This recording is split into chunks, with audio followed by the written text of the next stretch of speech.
Chers compatriotes d'Algérie, bonjour à vous tous.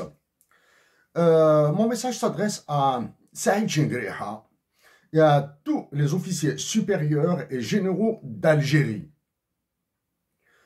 Avant d'aller vers mon message à Saïd Chengriha et à tous les officiers supérieurs et généraux d'Algérie, je dois commencer par des mots directement à Joseph Borrell, l'équivalent du ministre des Affaires étrangères et du chargé de la sécurité de l'Union européenne. Mes mots seront courts, mais en anglais. To Mr. Joseph Borrell, in Moscow you were slapped. Please, and please, keep away from Algeria.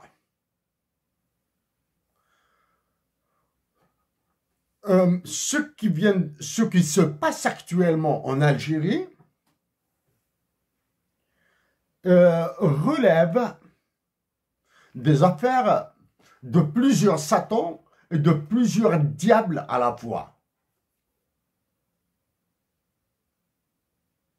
Donc vous comprendrez aisément qu'il est difficile d'agir et de réagir à tous les événements qui risquent d'aboutir à l'anéantissement total de l'Algérie. C'est cet anéantissement total de l'Algérie, vous, officiers supérieurs et officiers généraux d'Algérie, arrivez à avoir des difficultés à cerner, à comprendre et à situer dans le temps.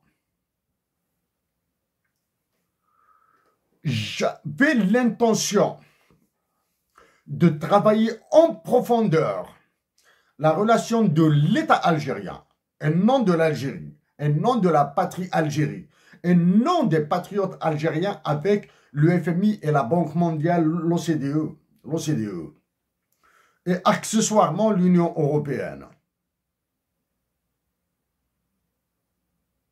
Mais l'incarcération d'Ersan El-Khadi, qui s'ajoute à celle de tous les autres détenus d'opinion, et la convocation exécutée par la convocation d'Emmanuel Macron des généraux algériens qui a été exécutée ont montré le niveau, le caractère vraiment perpendiculaire de la chute de l'Algérie.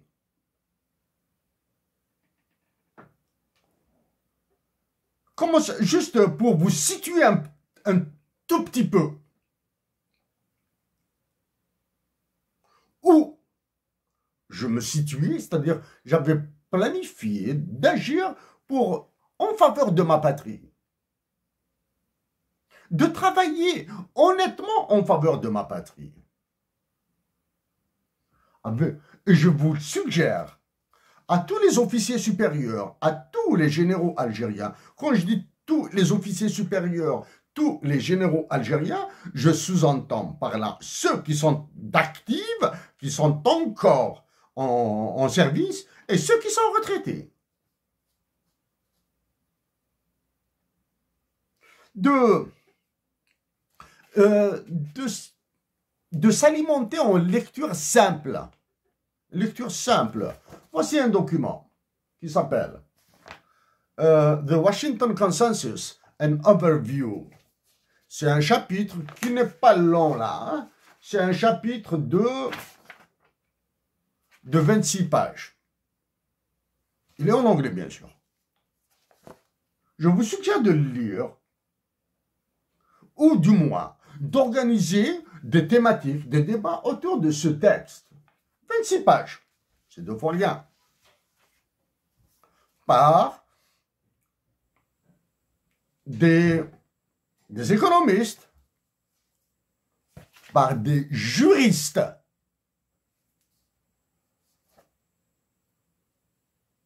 Et ceux qui s'intéressent aux relations internationales.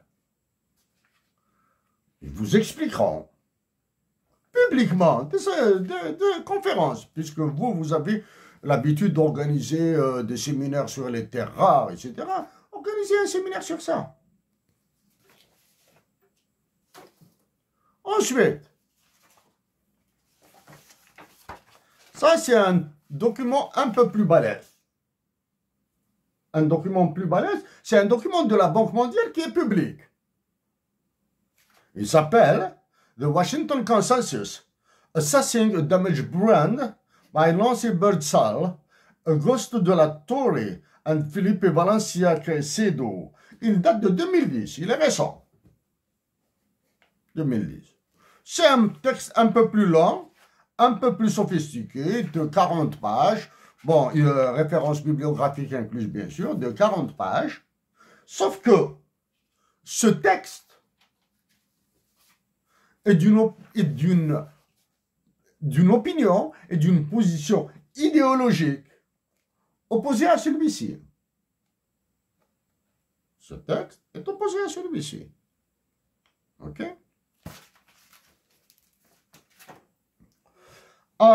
Donc, à Saïd Chingriha, il y a tous les officiers supérieurs et généraux d'Algérie.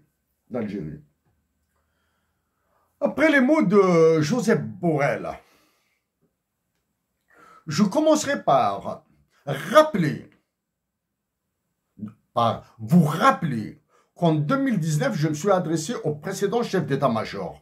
Donc, je vous éviterai de répéter les incidences du consensus de Washington et du programme d'ajustement structurel, des programmes d'ajustement structurel du FMI sur l'armée algérienne. Sur l'armée algérienne. Sauf que je dois juste vous rappeler un élément qui est en rapport avec la démographie. La série d'exemptions du service militaire des années 2000. Donc, en faisant de l'exemption des Algériens du devoir du service militaire, vous avez financiarisé cette exemption, c'est-à-dire l'acquisition de l'armement, etc. L'acquisition de l'armement, probablement des formations moins intenses, plus légère, parce qu'il y a l'austérité budgétaire, même si l'austérité budgétaire, les généraux, l'état-major algérien s'en moquent, je dis bien s'en moquent, hein. Alors, hein, ils s'en moquent complètement. Maintenant, il y a un élément que je dois juste vous rappeler. Si j'utilise ces documents, je dois vous montrer une information, et vous montrer la relation avec la France. Hein. C'est à la page 22. À la page 22, rapidement, hein, rapidement. This view does not ignore the cost of reforms. Ce point de vue n'ignore pas le coût des réformes. The cost of reforms, including those arising from transitory instability, y compris ceux qui apparaissent après durant l'instabilité transitoire. L'instabilité transitoire. Quand on vous dit instabilité transitoire, hein, pas transitaire ou transitionnelle, ou je sais pas moi, hein, les mots sont très importants. Instabilité transitoire. Ça veut dire qu'il y a des émeutes, qu'il y a de la violence, qu'il y aura du crime, qu'il y aura du sang. Et qui déclenchera cette violence? C'est vous-même. C'est l'état-major, c'est dans le cadre de la théorie du choc. C'est l'état-major, plus d'autres groupes qui sont intéressés par l'instabilité. C'est vous qui allez organiser la violence, c'est vous qui allez réprimer, c'est vous qui allez ensanglanter, c'est vous qui allez créer des orphelins, c'est vous qui allez créer des morts. Ça, c'est ce que ça veut dire, hein? Parce que quand on lit des mots dans un texte, les Algériens ont des difficultés à imaginer ou bien à se transposer dans la réalité. Je continue. But it notes that this is This is as it should be. Ceci doit être comme il doit l'être. C'est une obligation. Hein? Since teething pains and even crises are part and parcel of the market-oriented development process. Since teething pains, since, puisque, depuis que, teething pains, c'est les douleurs de l'extraction de dents. Teething pains, c'est-à-dire quand vous enlevez les dents, sans anesthésie bien sûr. Les pinces, et enlever ça. Les pinces, c'est un usage de torture. Hein? Les pinces, et même les crises sont un lot, parcel of the market-oriented development process, dans tous les processus orientés marché, c'est-à-dire ultralibéralisme. Voilà. Maintenant, the opening and competition that results from liberalization may increase instability. Les processus qui résultent de la libéralisation peuvent augmenter l'instabilité in the short run, but also help expose weaknesses and foster a cleansing process that ultimately strengthens. C'est-à-dire ça va renforcer l'instabilité, etc., mais à long terme, il va créer une force. Ce que vous arrivez, ce que vous avez des difficultés à voir, ou bien que vous feignez ne pas voir,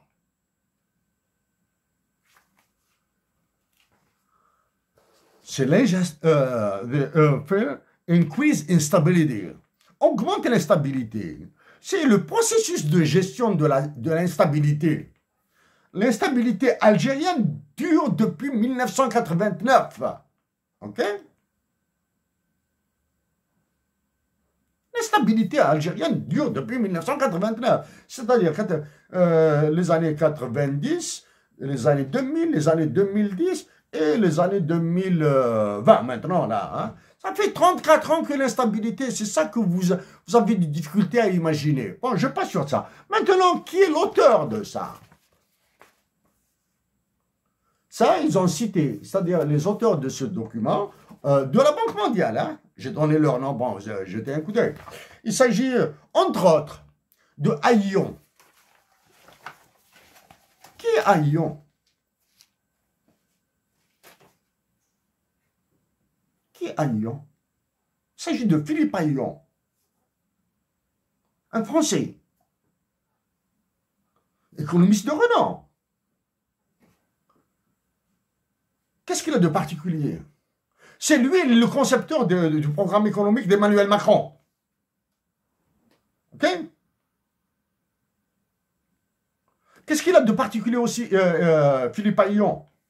Il est venu dans les bagages d'Emmanuel Macron en Algérie. OK? J'ajoute à celui-là ce livre d'Olivier Blanchard, qui a parlé aussi d'émeutes et de manifestations et de crises, etc., que j'ai cité en 2015. Olivier Blanchard, c'est l'ancien économiste en chef du FMI. C'est un Français. Et qui est dans les zones, on va dire, invisibles d'Emmanuel Macron. Invisibles de nous, du moins. De vous. OK? Donc, voici un cadre. Maintenant, en plus de ça, des crises économiques, des crises qui pourraient résulter de la transformation de l'économie algérienne imposée par le FMI et la Banque mondiale, etc., il y a la guerre que vous a créée Emmanuel Macron. J'arrête maintenant sur ça.